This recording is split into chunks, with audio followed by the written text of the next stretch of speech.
Welcome to the Observe Day podcast, the show where we celebrate the days that matter. From holidays to meaningful observances, we bring you inspiring conversations, stories, and ideas to make each day count.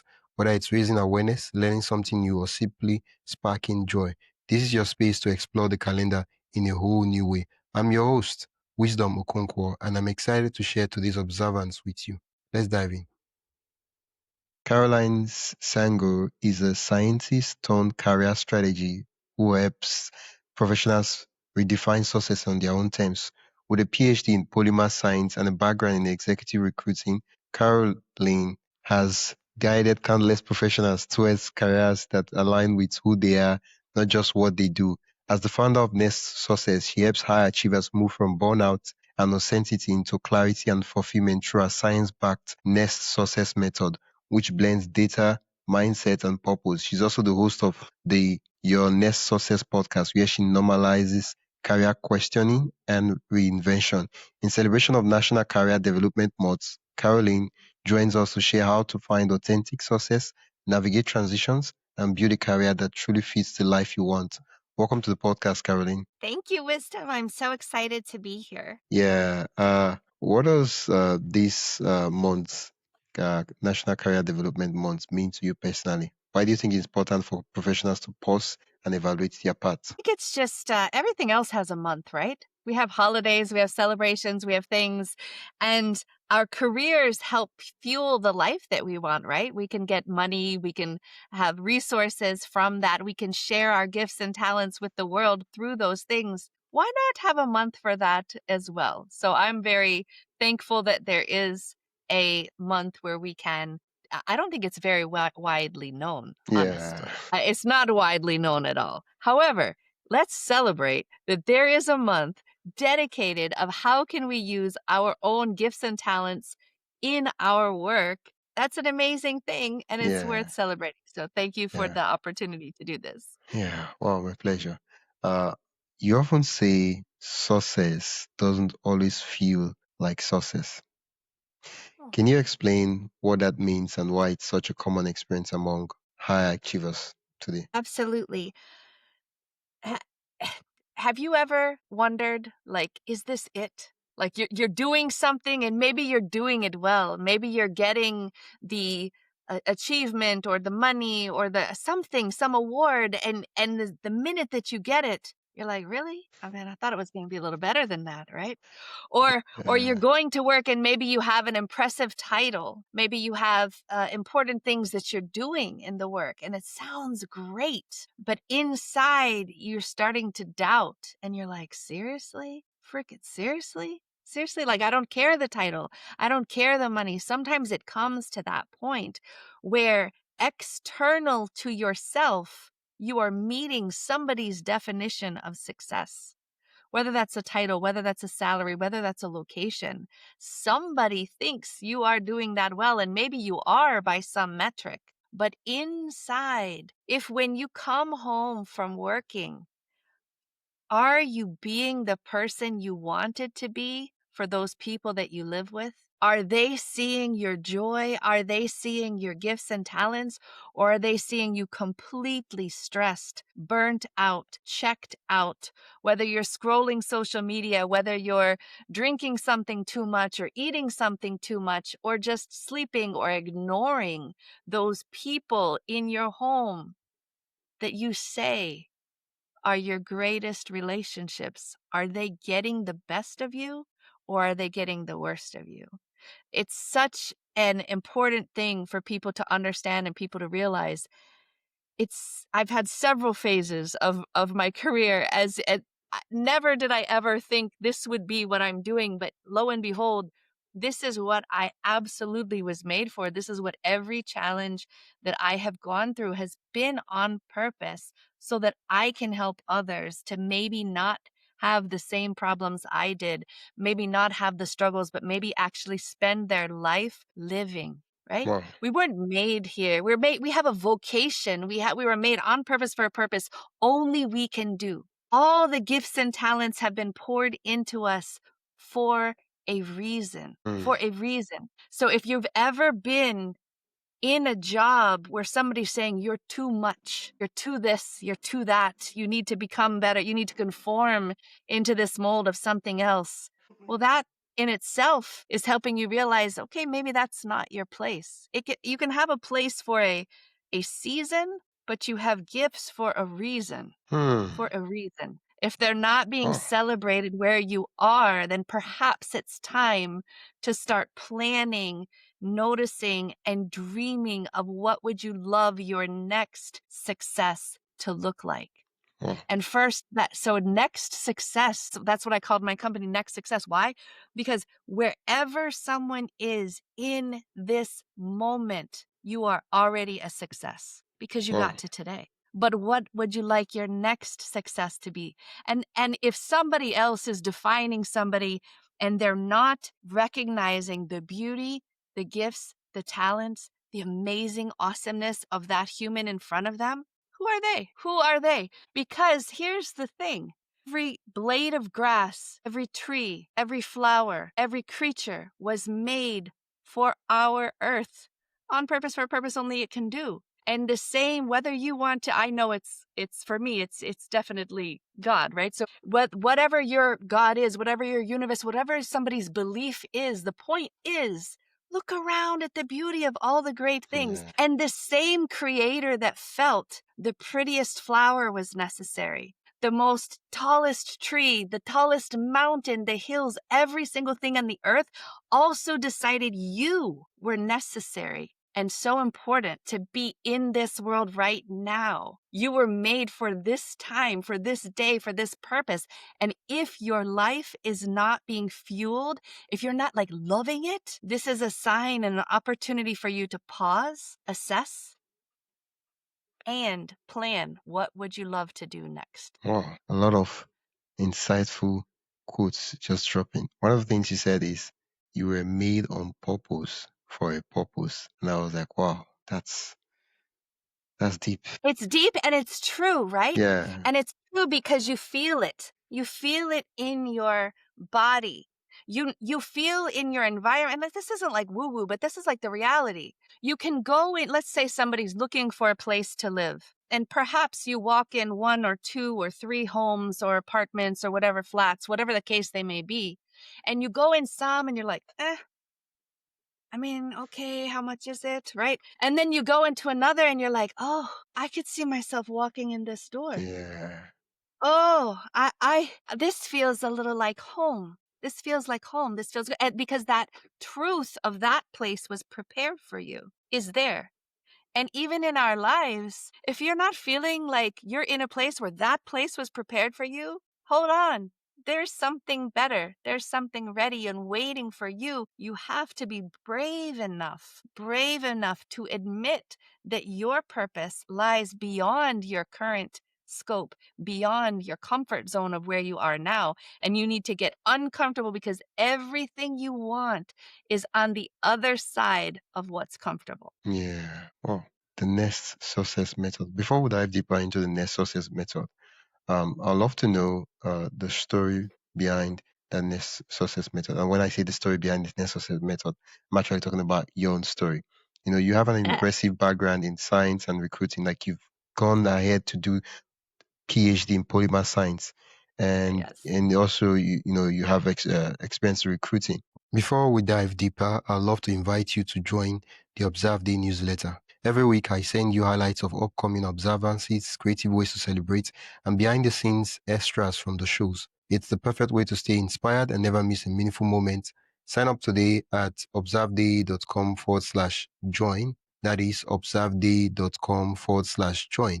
Now let's get back to the conversation. What sparked your decision to say, okay, I'm going to transition into career coaching to have my own thing, to have my own business? And how did that experience, all those words of experience from, I like to call it your past life, shape the Yeah, next yeah. success method? Yeah, they were definitely foundational building blocks. Everything does have a purpose. And looking back, I'm like, oh, that's why. That's why I had to do that. That's how, because it's necessary now. So when I was in school, I was doing well in math, I was doing it well in science, and there was a push for there to be women in science fields. Yeah. Instead. I loved learning. I loved school. I thought being a teacher would be amazing. But my father came from that career. So he was a teacher, then in charge of teachers was a principal, in charge of principals was a superintendent, and my father, as I was growing up, he was growing in his career. And so I was watching these things and I was spending time in school and I was loving learning and I was thinking, aha, I would like to be a teacher. And my father wanting the best for me as his child and coming from that and understanding beyond the scenes of what I could see, he said, girl, no. Now, here in the United States, teachers have such, all over the world, teachers have such an important job. And here they are not paid very well for the job Yeah. that they're doing. And so he said to me, I don't think teaching will support the lifestyle I think you want to be accustomed to. You have gifts in science, you have gifts in math. Do something in STEM. And you don't have to be an educator to educate. Yeah. So Wow. even now, I am You're living teaching. into that Yeah. Yeah. thing. You're teaching I'm me right right? now. Yeah, but it's different than how I thought. So I went into chemical engineering. Okay. Now, I could do it. I could do it and given enough time, but my body was revolting. I was feeling like sick to my stomach. I was thinking like, my God, seriously? Somebody cares about this? You have to do calculation for how the pressure in a pipe drops as the pipe gets longer. Okay. Tell me Now, about it. good good for the people that Ah, want to know and they feel jazzed by it, right? So then it's like if they're feeling jazzed by it, maybe they're made for that. I could do it and I'm thinking, "Oh gosh, seriously? Somebody could spend their whole life calculating this thing? I don't care." Like, what do I care? If I need to wash my car, okay, I want enough pressure from the water. I get it. I get it. It drops. Get a shorter hose. I get it. But I don't care what the actual number value of that pressure is. It doesn't matter to me. So then I was thinking, oh man, did I make a bad decision? Did I waste my time? Well, did I waste my time? I'm already 2.5 years into a 4-year degree. yeah. Oh, shoot, I don't want to have wasted my time. What can I do to salvage this? So I switched and I said, well, what's in the pipe? Tell me what's in the pipe. Why does that matter? How is that important?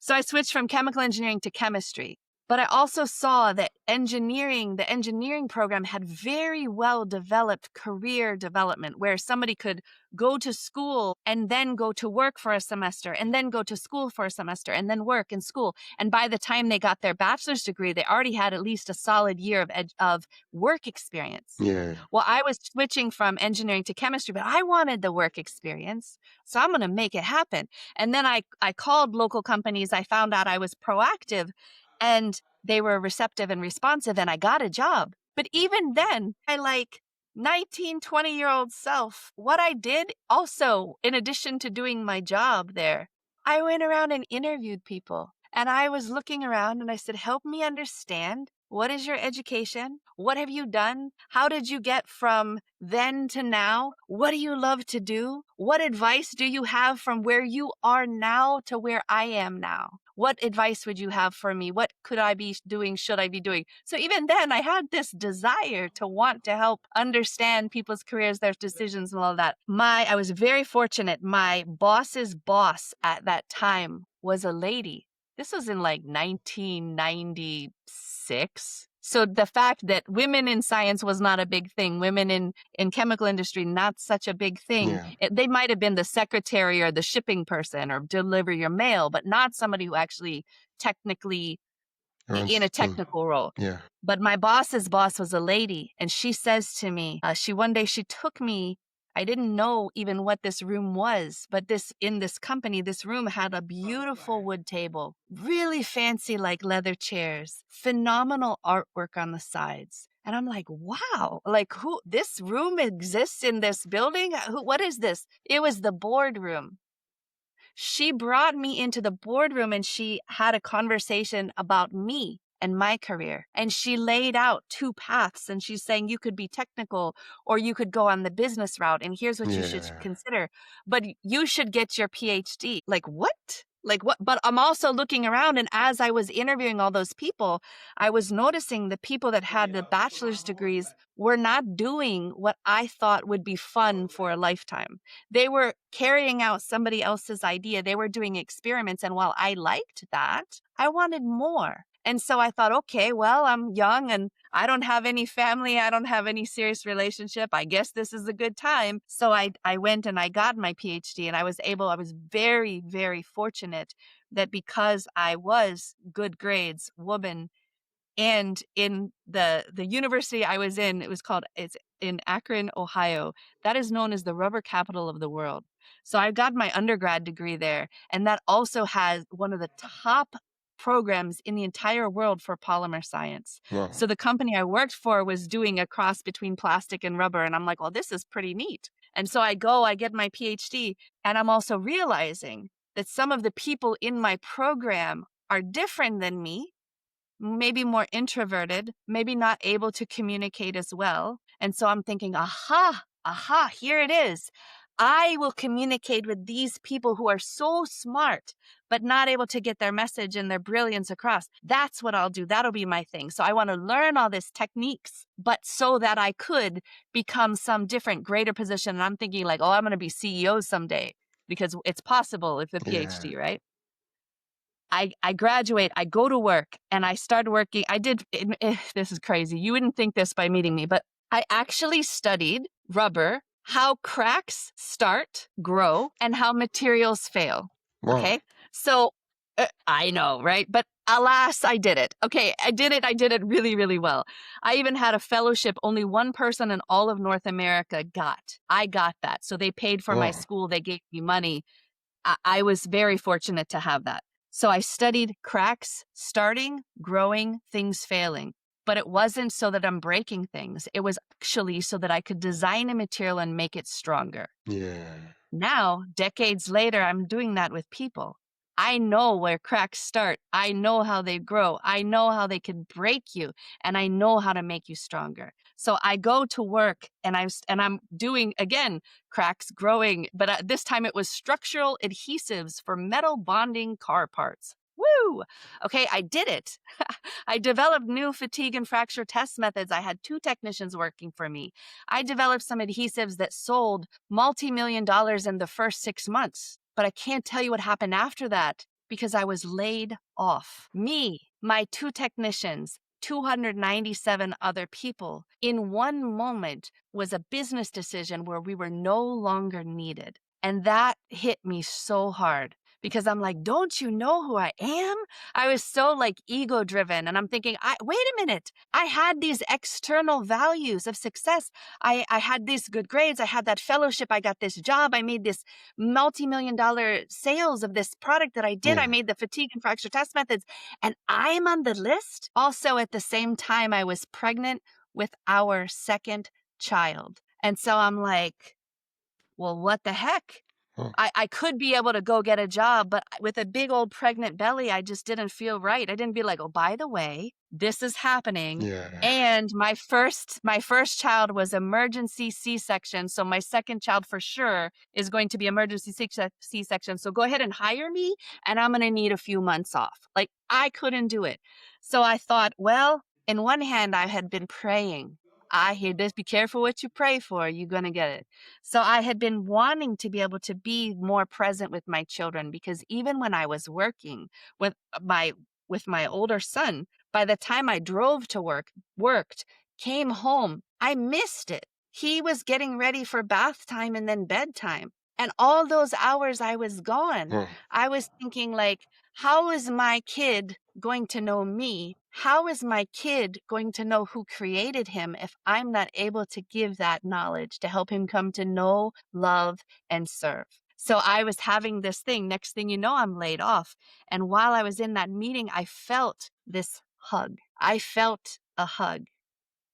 I must have been, I will say that was my guardian angel because it was like, okay, I got you, right? So on one hand, my ego is like, what the heck? Who do you know who I am? Yeah. On the other hand, I'm like, okay, this is my next thing. So I stayed home with my kids for several years. Then my youngest was getting ready to start school. And my husband says to me, you really should think about getting a job. And I nearly bit this lovely man's head off. And I'm like, what do you mean, get a job? Like, I have to drop the kids at school. I have to pick them up. I'm the room parent. I have important things to do. No chemical industry job will let me have the flexibility that I need.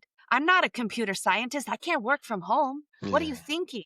And he says, listen, listen, listen. You know, this is how a good husband is going to like take it and be like, actually, here's a new perspective. And he said, listen, all I'm saying is you got a PhD for God's sakes. Okay.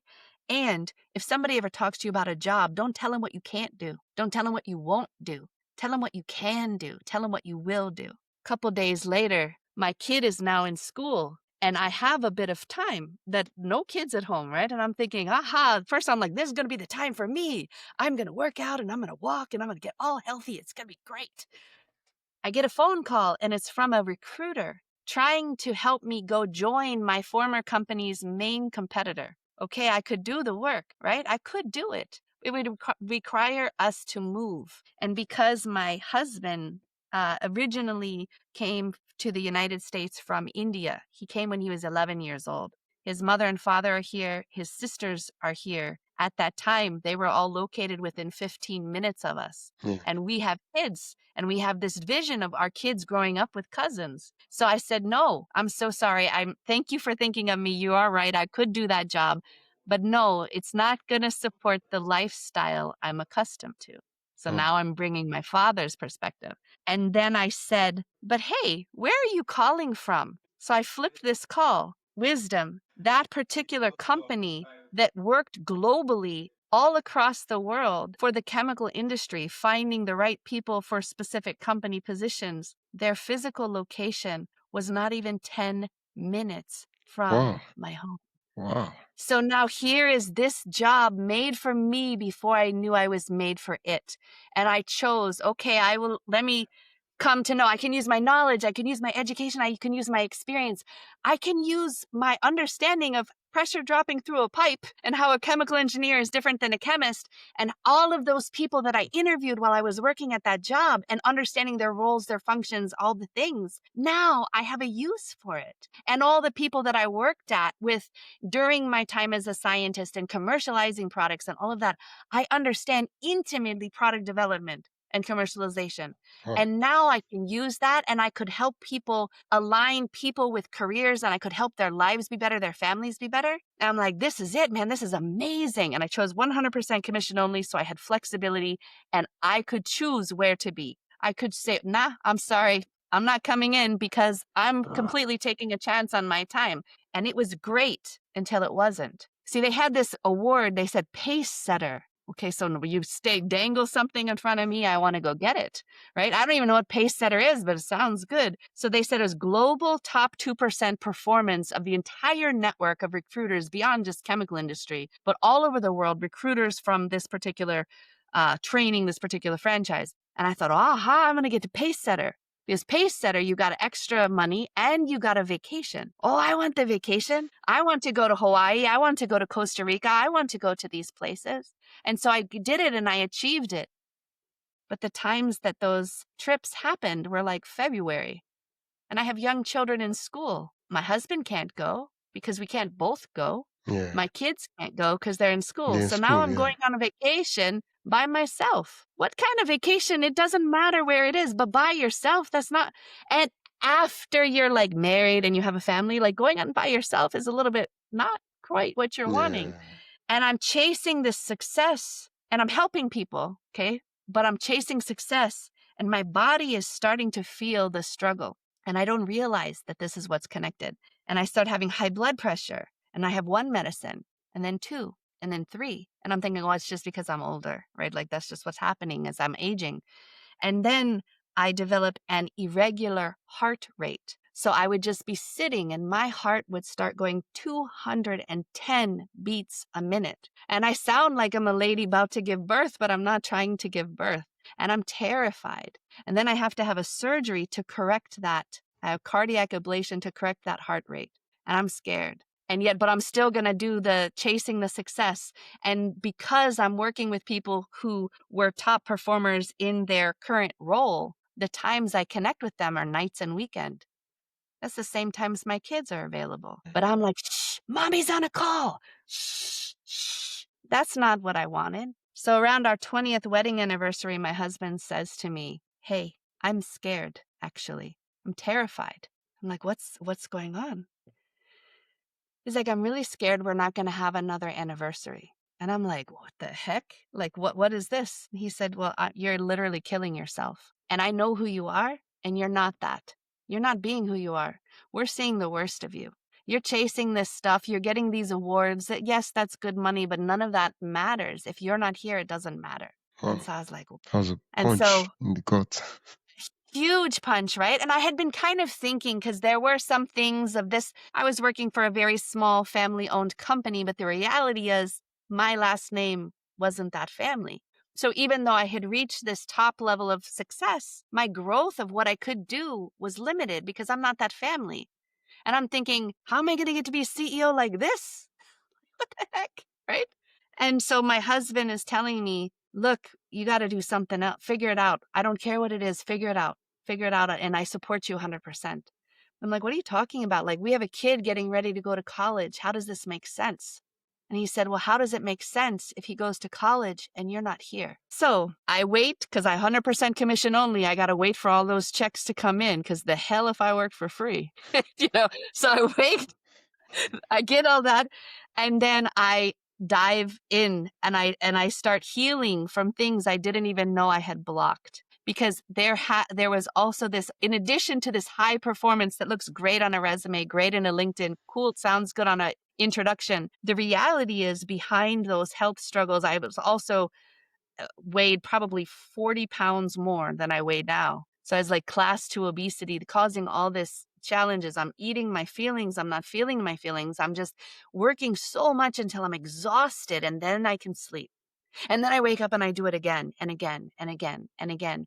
And my performance is great, but my relationships and my well-being are suffering. So in this time where I quit, I don't say I quit, I say I chose me. I chose what was important. I decide to try to figure it out. How is it there's people externally successful by many measures and internally not fulfilled and not loving their life, participating in it, but not loving it? That's not what we're made for. Hmm. And so I'm like, God, how is it that this happened? And I saw it, even though I was doing well as a scientist, I wasn't using all of me because I was too much, too extroverted, too much, too much. Doing well, but tone it down a little bit. Tone it down. It's not so, crazy. I decide I'm going to treat this thing like a dissertation. I have already spent time before studying something, and in a matter of a short couple years, becoming a world's foremost expert on something that hadn't been studied to that depth before. And so I have now a problem, externally successful, internally unfulfilled. I intimately know what that's like. And now I start searching and researching, using the skills that I developed during my PhD to try to tackle this. So I help next chapter explorers become authentic success creators from the next success method. And that has 4 parts. So I tried to figure out what is it? What's missing? Why is it this is happening? Not only happening to me, but I also saw it with people that I was helping while recruiting, because I saw people and they were saying, oh, the problem is my job. I just need a different job. And even they're externally successful. And then they go to a different job. And guess what? Given a period of time, it's the same problems on different faces with different names. And so I'm like, this is a pattern. Like, this is crazy. This is absolutely crazy. How is that possible? God, why is that you're doing this? And he's like, ha ha ha, that's why I made you. And I'm like, oh, okay. So I felt this similar hug. Like, this is what I'm here for. This is what I'm trying to do. So I decided to find scientifically validated, data-driven, foundational assessments to be able to support the knowledge and the learning. Because you'll hear somebody like, oh, your knowing knows. Okay, and I don't know how to listen to my knowing, right? Can you show me some data? Can you give me some Uh, data that's going to change, right? Like, give me some data that's going to, so like, let me guide my knowing to know. But so one of the things I say is super important for somebody to understand is your natural abilities. And that is those gifts and talents that you were given. There's a performance back, objective, performance based measurement of 19 different areas that I help people understand. And you could see how are your abilities poured into you. And there is no good or bad because your worth was never in question. It's just different. So just like if somebody was playing a game and let's say they're playing football or let's say they're playing golf, yeah, they're both games with balls. You win one with a high score, you win another with a low score. So depending on the application of that, you have a winning game. Depending on how abilities was poured into somebody, they are winning for the role that they were made for, even yeah, though it's different. In some cases, you want a low ability, in other places, you want a high. So I can help somebody understand what that is, how that correlates to the entire United States government database of all the jobs they have for people who chose to go beyond high school and get an additional higher education. That can link up. Another thing is, what is somebody's communication behavior, right? Communicate your technical skills or your knowledge will get you into a company, but your communication is what gives you advancement beyond your current role. So that was something I saw limiting people's fulfillment and success because they weren't able to get their message heard by the person they were talking to. So yeah, there's an assessment, again, assessment. Here we go. Data driven, going to help somebody understand, and I can help them adjust and modify their communication. So I thought that's it. And then I was like, okay, well, it's got to be, what is the vision you want for your life? And then how can you make your career fuel that? That's it. And I thought that was the part. It had three parts. And then I realized as I was helping a gentleman prepare for an interview, like he contacts me and he wants to do interview questions. And I'm like, I could do this in my sleep. Sure. You want to pay me? Okay. Sounds great. And as I'm preparing him for his interview, his questions and his answers are great. His answers are great. And I'm like, well, something's not right here. Like, what's happening? So I said, well, help me understand more. He's like, well, I've already interviewed at three companies. So he was like a scientist making chemicals that went into pharmaceuticals. And he was making a precursor chemical that a bigger company bought and made it even further to become a medicine. So I'm yeah, like, oh, and he's now interviewing at the bigger companies. I'm like, this guy, he's got the knowledge, he's got the skills. His interview questions are great. This is it. No. He went to the interview and he imploded. He starts sweating. He's thinking people are judging him. Then he's getting defensive. And also, he had travel issues the night before, so that he only ended up with 2 hours of sleep before his interview. oof, And he fell asleep in his interview. So he's sweating through his suit. He's falling asleep. He's defensive. He's angry. And I'm like, man, I'm missing something. And then I realized it's the chatter that was happening in his mind. We have things that are either sabotaging us or propelling us forward towards our success. And so, again, guess what I'm going to find? There's an assessment and there's a program to try to help somebody understand what is their favorite flavors of how they're sabotaging their performance, relationships, and well-being. And even myself, when I took that program, I had such profound results. I had to become a coach for it because in 8 weeks of taking that program, my blood pressure, the top number, decreased by 20 points, not with medicine. And so now I'm like, okay, next success method, you got natural abilities, you got your mental fitness, mental resilience, you got your communication behavior, and then even an integrated vision. Most people say, oh, I want to know the title, the salary, the location. Okay. But there's more to it. We already know that. So I say your career is like an iceberg. Above the surface, that's what you see, the iceberg. That's your salary, title, location. But below the surface, if you look at what an iceberg looks like, it is as much as it is tall, it is deep 4 or 5 times beyond that. yeah, So to me, what is supporting the title, salary, location? It's who are you? What do you do best? How do you communicate? And what's the vision you want for your life, then your career? And for that, I help people go through 8 factors. Where are you in your career development stage? oh, Are you young? You're willing to do everything? Or you've had some experience, you're not doing so much anymore? What are your natural abilities? What are the skills, the things you've invested time, effort, and energy to learn? And if you're building a skill on top of how you were given your gifts and talents, it's going to feel energizing and exciting. And if you're building a skill counter to how you're wired, you can do it with enough time and repetition. But the minute you stop doing it, you lose it. Mm. And then what's your interest? What is fascinating you? But if you tell a child to pick their career based on their interest, you're setting them up to be disappointed because your interests change over time. Because if you tell a 15-year-old to start planning for college based on their interest, 10 years before, that child liked cars and dinosaurs. And 10 years beyond, they're going to like other things. And 10 years Yeah. beyond that, also other things. So interests change. Also, your family you came from and the family you have or the relationships you develop over time, those change your perspective, right? I'm seeing my dad as an educator. I'm wanting to be an educator. He's telling me Yeah. not. I then have my children I need to drop off and pick up. So it's affecting my career. My personal style, am I introvert, extrovert, generalist, specialist? How do I communicate? Those Yeah. all help as I'm in a job, as I'm in a career. How am I showing up? How am I helping and doing my role, my goals, and my values? So I take people through, because I came from science, right? Like, I got to use the scientific method. I need to Yeah. have a thorough approach. I need to make sure I'm covering all of the bases so that somebody can design the life they want with data-driven decisions. And then how can their career make that life happen? Because there was a time, if you don't do that, what do you want your life to look like first? It's so easy to go into a job and go into a company and they have mission, vision, values, and they have annual goals, and they tell you, here's what you need to do to get a raise or get a promotion. And you become that mold, and you can do it well, but your body is going to start having issues, or you're going to start possibly being angry or some other way to let that out. And it's not a true expression of who you are. But that's what I help with. Thank you so much, Caroline. You talk Yeah. about this and more on your podcast, your next success. Yes, I Where do. can I where do. can listeners? Because there's so many things I know that listeners will be curious to know. Where can they learn more about the concept next success method and also connect with you? Yep. So on Instagram, Facebook, YouTube, it's at Next Success Method. If they want to listen to the podcast, they'll find the episodes there on my YouTube channel Yeah. or at nextsuccesspodcast.com and my website, nextsuccesscareers.com, and or look at my name, find me on LinkedIn.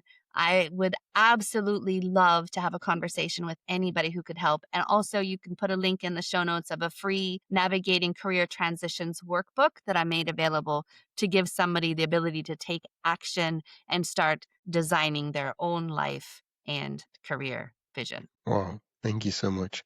I will You're put the welcome. links mentioned in the description so listeners can just click and go directly to the site. It's been quite a lightning and relaxing chatting with you. Thank you so much Yeah, for thank the you. amazing work that you're doing, Wisdom. I appreciate you. Yeah, my pleasure. That's it for today's episode of the Observe Day podcast. Thank you for spending your time with us as we explore today's observance. If you enjoyed this episode, be sure to subscribe wherever you listen to podcasts and share it with a friend who'd love to celebrate life special days too.